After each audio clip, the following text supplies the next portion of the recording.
திருநெல்வேலி மாவட்ட காவல் அலுவலகத்தில் கொத்தடிமை தொழிலாளர் முறை ஒழிப்பு குறித்த உறுதிமொழி நிகழ்ச்சி நடைபெற்றது.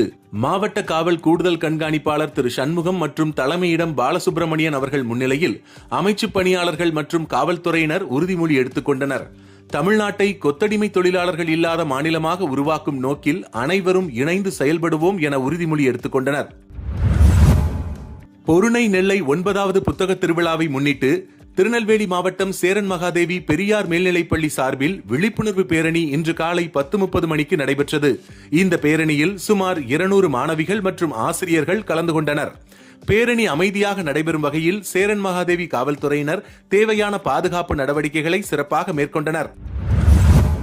புனித அன்னை தெரசாவின் 26வது ஆண்டு நினைவையொட்டி பாளையங்கோட்டை மாதா மாளிகையில் நேற்று உதவும் நண்பர்கள் அமைப்பின் சார்பில் மாற்றுத்திறனாளி மாணவர்களுக்கான சிறப்பு பகிர்வு விழா மிக சிறப்பாக நடைபெற்றது. உயர் திரு ராமகிருஷ்ணன் பத்மஸ்ரீ விருதாளர் நிறுவனர் அமர் சேவா சங்கம் அவர்கள் தலைமையேற்ற இந்த விழாவில் திருநெல்வேலி மாவட்ட காவல் கண்காணிப்பாளர் டாக்டர் வி பிரசன்னகுமார் IPS அவர்கள் சிறப்பு விருந்தினராக கலந்து கொண்டார். விழாவில் பங்கேற்ற சுமார் 1000க்கும் மேற்பட்ட சிறப்பு பள்ளி மாணவர்களுக்கு மாவட்ட காவல் கண்காணிப்பாளர் அவர்கள் பல்வேறு பரிசுகள் மற்றும் நலத்திட்ட உதவிகளை வழங்கி சிறப்புரையாற்றினார். மாணவர்களின் தனித்திறமைகளை ஊக்குவிக்கும் வகையில் உரையாற்றிய அவர் சமூகத்தில் மாற்றுத்திறனாளிகளின் முன்னேற்றத்திற்கு துணையாக நிற்பதன் அவசியத்தை வலியுறுத்தினார்.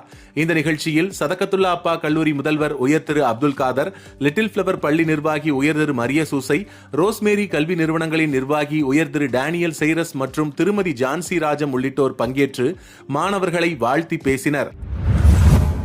தமிழ்நாடு காவல்துறையில் 1/4/1986 ஆண்டு பணியில் சேர்ந்த காவல் அலுவலர்களின் 7வது கூடுதல் சந்திப்பு விழா மணிமுத்தாறு மேல் கேம்பில் சிறப்பாக நடைபெற்றது. இந்த சந்திப்பு விழாவிற்கு தமிழ்நாடு காவல்துறையின் முன்னாள் காவல்துறை இயக்குனர் திரு எஸ் அனூப் ஜெய்ஸ்வால் IPS அவர்கள் மற்றும் திருநெல்வேலி மாவட்ட காவல் கண்காணிப்பாளர் அவர்கள் கலந்து கொண்டு வாழ்த்துக்களை தெரிவித்தனர். காவல்துறையில் 40 ஆண்டுகள் சிறப்பாக பணியாற்றிய 1/4/1986 பேட்ச் அலுவலர்களின் சேவை நினைவு கூறப்பட்டது. தொடர்ந்து காவல்துறை பணியில் அனுபவங்கள் பகிர்வு, வாழ்த்துறை, கருத்தரங்கம் மற்றும் கலந்துரையாடல் நிகழ்ச்சிகள் நடைபெற்றது.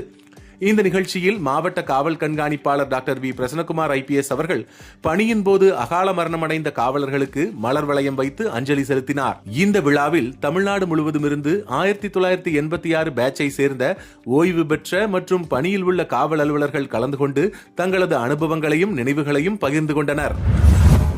திருநெல்வேலி மாவட்டம் விஜயநாராயணம் காவல் நிலைய எல்லைக்குட்பட்ட மத்திய அரசின் கேந்திர வித்யாலயா பள்ளியில் 8ஆம் வகுப்பு முதல் 11ஆம் வகுப்பு வரை பயிலும் பெண் குழந்தைகளுக்கு பதின் பருவ வழிகாட்டு பயிற்சி மற்றும் போக்சோ சட்ட விழிப்புணர்வு வழங்கப்பட்டது. இந்த நிகழ்ச்சியில் விஜயநாராயணம் காவல் ஆய்வாளர் திருமதி பிரேமா ஸ்டாலின் அவர்கள் வாழ்த்துரை வழங்கினார். ஈரோட்டிலிருந்து வருகை தந்திருந்த குழந்தைகள் மனோதத்துவ நிபுணர் முனைவர் அசோக் குமார் 1 மணி நேரம் பயிற்சி வழங்கினார். மேலும் மாவட்ட காவல்துறையின் சமூக ஊடக பிரிவு அலுவலர் வெங்கட்ராமன் குழந்தைகளுக்கான சட்ட பாதுகாப்பு குறித்து விழிப்புணர்வு ஏற்படுத்தினார். இந்த நிகழ்ச்சியில் 100க்கும் மேற்பட்ட பெண் குழந்தைகள் கலந்து கொண்டு பயனடைந்தனர். நிகழ்ச்சியில் பள்ளி முதல்வர் முனைவர் வேலுசாமி மற்றும் சமூக நலத்துறை ஒருங்கிணைப்பாளர் கவிப்பிரியா உள்ளிட்டோர் கலந்து கொண்டனர். பழவூர் காவல் நிலைய சரகத்திற்குட்பட்ட பகுதியில் உதவி ஆய்வாளர் திரு மகேந்திரன் அவர்கள் தலைமையிலான காவல்துறையினர் ரோந்து பணியில் ஈடுபட்டுக் கொண்டிருந்த போது காவல்துறையினருக்கு கிடைத்த ரகசிய தகவலின் பெயரில் ஆவரைக்குளம் அருகே சந்தேகத்திற்கிடமான முறையில் நின்று கொண்டிருந்த வட மாநிலத்தை சேர்ந்த 31 வயதான சம்ரேஷ் மண்டல் என்பவரை சோதனை செய்து பார்த்தபோது அவர் அரசால் தடை செய்யப்பட்ட மனித உயிருக்கு தீங்கு விளைவிக்கக்கூடிய 2 கிலோ கஞ்சாவை விற்பனை செய்வதற்காக பதுக்கி வைத்திருந்தது தெரியவந்தது. இதுகுறித்து காவல் ஆய்வாளர் திரு சுரேஷ்குமார் அவர்கள் வழக்கு பதிவு செய்து விசாரணை மேற்கொண்டு சமரேஷ் மண்டலை கைது செய்து நடவடிக்கை மேற்கொண்டு வருகிறார். மேலும் அவர்களிடமிருந்து 2 கிலோ கஞ்சாவையும் பறிமுதல் செய்தார். உங்கள் பகுதிகளில் நடக்கும் செய்திகளையும் எங்களுக்கு அனுப்பலாம். திரையில் தெரியும் நம்பருக்கு வீடியோவாகவோ புகைப்படமாகவோ அனுப்பி அந்த செய்தி பற்றிய தகவலையும் பகிரவும். மீண்டும் நாளை செய்திகளில் சந்திப்போம். இந்த வீடியோ பிடிச்சிருந்தா லைக் பண்ணுங்க, கமெண்ட் பண்ணுங்க, உங்க நண்பர்களோட ஷேர் பண்ணுங்க.